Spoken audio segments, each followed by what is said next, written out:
Intuitivni navdih za teden od 17. do 23.8. To, kar se bo zgodilo ta teden, bo resnično močno odmevno v javnosti, v svetovni javnosti. Resnično bo močno odmevalo po celem svetu. Dogodki oziroma dogajanje na Zemlji, v Zemlji, nad Zemljo, okoli Zemlje. Vse to se bo dogajalo in to je bistveno. Bistveno je, kaj se sedaj dogaja z Zemljo.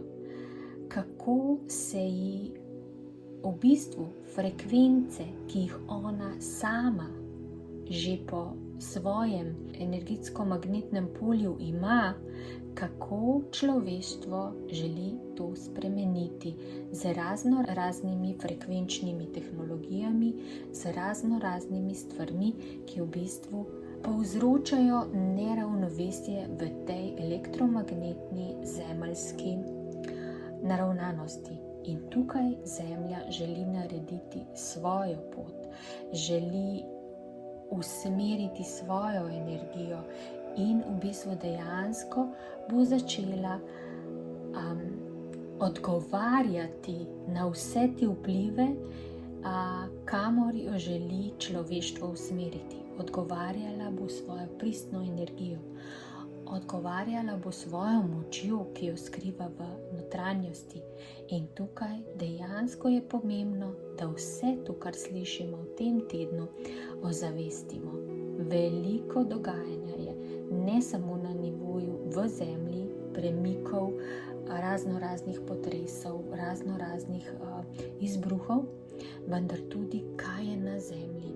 In tukaj na Zemlji se predvsem odraža v tem, da določene točke Zemlje so močno izkoriščene in zato Zemlja naredi drugačno kontrast tem točkam in dejansko povzroči na določenih mestih zbor ljudi oziroma vsega tega, da energijsko nekako to uravnovesi.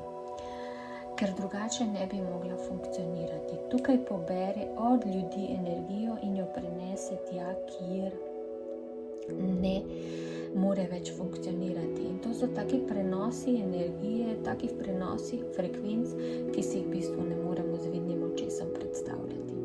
Ja, Zemlja bo začela delovati na polno. Začela bo pošiljati povratne signale in frekvence in v bistvu nekako poskušala neutralizirati tisto, kar ne pride, kar v bistvu ji povzroča dejansko normalno delovanje, normalno življenje, normalno rast, normalno življenje živali in hkrati ljudi. Tukaj seveda smo ljudje tisti, ki preprečujemo vse to.